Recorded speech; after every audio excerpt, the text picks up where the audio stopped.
We hope you're ready for your first Idea Kit record session. What is your iPhone? Here are some back-end phone settings that will get you the best quality when we record your video. First, let's take a look at the camera settings. Go into your settings and scroll all the way down to camera. On this first setting, formats, choose most compatible. This Apple Pro RAW doesn't matter. It's for still photos. We're doing video.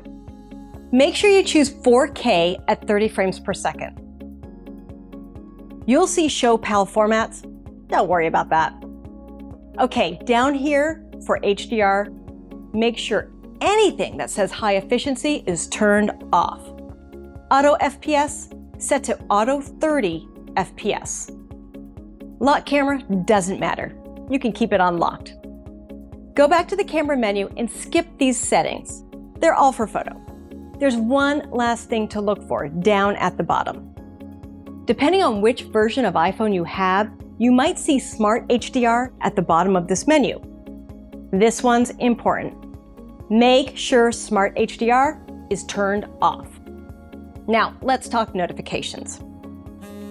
Getting notified about an incoming text, calendar reminder, sale at Target, that can be annoying while you're trying to read the teleprompter. Am I right? Go to Notifications and turn off Scheduled Summary. Then change Show Previews to Never. If you get a phone call during the shoot, it will interrupt your recording.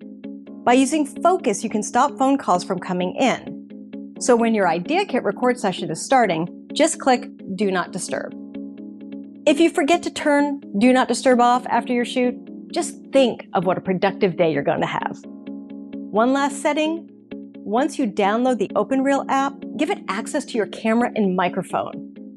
And if you don't have Wi-Fi, you can also allow cellular data here. Your camera is now ready for action.